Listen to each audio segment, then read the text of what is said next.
Andy, how are you? How big of a boost is it to have Hugo Keenan fit for this weekend? I think it'd be a boost for any side in world rugby.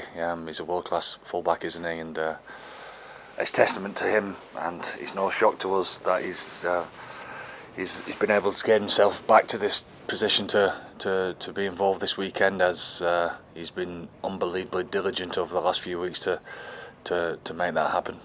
What does it say about the strength and depth that you have in the squad at the moment that a guy like Gary Ringrose, who I'm presuming he's fit, isn't able to get into the 23? He's fit and he's well. He's trained all week. He's done all the contact work necessary to be available.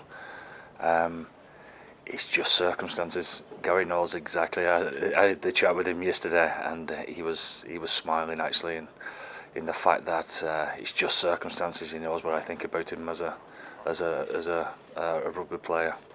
And his comments to me was that he's been on the good side of circumstances so many times as a player as well, so he understands. And just a final one for me, is James Ryan injured or what's? He's injured, yeah. He got injured yesterday in training. Just a freak accident, really, of just a reaction, reaching out for a tackle that was non-contact, and he's injured his biceps, so he most likely he won't in fact be available for the remainder of the Six Nations. Thanks. Sandy, just on Finlay, Beelum over Ollie Jaeger, was both fit? Both are fit. No, sorry, no, that's wrong. Ollie's got a bit of a niggle with his knees, so he played his first test obviously, and that was a big week for him.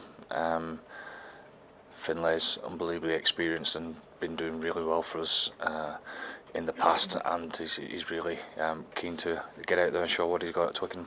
You spoke a lot about the Grand Slam match last year. Ireland's performance wasn't where you wanted it to be, and 2 years ago the similar thing. There was a lot made out of the pack, the scrum battle, but also a lot of uncharacteristic errors made by Ireland, and fumbling and offsides and breakdown things.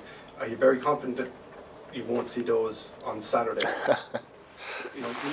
I've not missed it, Meg. I don't know what's going to happen. England had a say in how we performed that day. You take every game on its own course, really, and judge it. And England did very well at slowing us down last year. There's a lot of stoppages within the game, and it weren't just errors. The game was slow. Whether that's a tactic of theirs or not, I don't know. But we'll have to expect more of the same, I would have thought. So we'll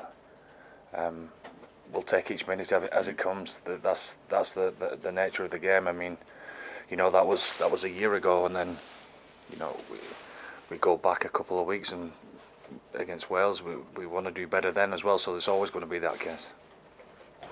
Is the 6-2 split, Andy, now the best formula for this team, or is it very much opposition dependent still? A bit of everything, really. It's where the squad's at, where the individuals within the squad are at, and what benefits us. Yes, against the opponent, but more importantly for what's best for Ireland. So we take each game on merit and who's fit and who's not, because the whole time. You guys see a fit squad on paper, but there's always something going on in the background, with niggles or game time, or he needs looking after, or everyone could be 100% fit and raring to go. That's not always the case, so you take each week, each day really as it comes. Can I ask you about Ty Furlong, his 75th cap for Ireland this weekend? Obviously a very difficult 2023 for him on a couple of different levels. He's played brilliantly this year. He has, and he's in good form. He's injury free. He's been getting some good continuity as far as game time's concerned. It was stop-start for him last year, which obviously didn't help, and it was a tough old time for him. I've no doubt. because you know, obviously throughout his career he's been unbelievably consistent, and when that becomes stop-start, it's hard to handle, I'm sure. But now he's back in the rhythm again. He's back to where he needs to be. Kieran? Joe McCarthy and Ty Burley in the second row again. Can you just talk a bit about how you've seen that partnership grow over the course of the tournament? They're very different, aren't they? I suppose that's the balance of a good second row partnership. Ty's doing a great job at calling the line out. He's nice and composed as far as that's concerned, and adds different skills to the dynamics of our team, obviously, in comparison to Joe, who's mastering the art of tight headlock, you know, the dark arts of causing as much havoc as he possibly can, and he's learning that pretty quickly at the minute. I'm sure there's things that he would love to have got better from the Welsh game, and he gets another chance to prove that. Thanks. Anne-Marie, then Ed. Hi Andy. Hi. Has this been one of the toughest weeks you've had in terms of trying to balance picking a squad, players who are coming back, players who've been brilliant so far? Not really, no. It's a privileged type of week for us. We've got good people. We've got people who care about what's right for the team, and they understand that our jobs is to do exactly that as far as selection's concerned, etc. And everyone rolls in together. I've no doubt that the back-to-back nature of the last two games is going to test the full squad. It's nice to have a fit enough squad, even though we've got a couple of injuries there going into the second last game, and hopefully there's not too many casualties this weekend, and I suppose that is the nature, so we'd expect a little bit of that, but that ties us in nicely for next week as well, having good players that have missed out this weekend. Thanks. Ed? Morning, Andy. As an Englishman, former England player, former England coach, do these games mean more to you? How do you feel about going back to Twickenham?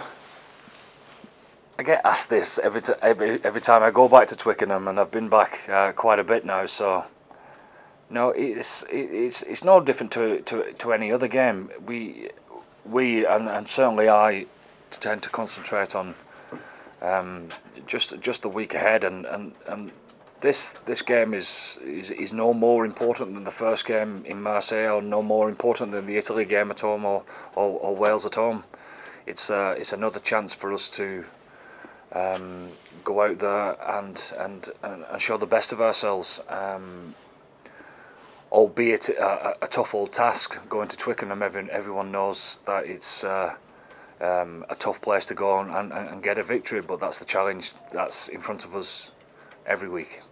How would you assess the England team at the moment? They were 5 minutes away from being in a World Cup final, but they've also had quite a bit of criticism as well. I don't get involved with the criticism at all. I don't look at that. I look at the individuals, the way that they're playing, the coaching staff that they've got, the plan that they've got. I know that they're a fantastic side that's gonna be preparing to give it everything they've got at the weekend. So that makes them unbelievably dangerous. We just prepare for them to be at their best, and if that's the case, it's going to be one hell of a battle. The last time we visited Twickenham 2 years ago, 32-15 defeat. 32-15 win for. I didn't know whether he was telling the truth or not, because it's honestly it's irrelevant to me. It's irrelevant. Just, I suppose they're going to be kind of going out to prove a point. What are the elements of the English game that you're most concerned by? All of it, because look, this is why I constantly say that everyone loves the Six Nations so much, because it changes week on week.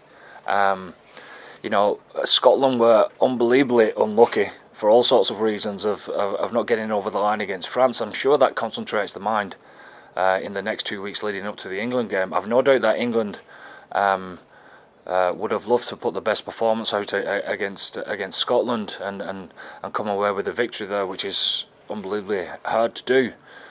But I've no doubt now that over the last 2 weeks that concentrates their mind to have another chance of a crack at us. So again, you expect them to be at the best, and if they're at the best, they're going to be as hard as anyone in World Rugby to beat.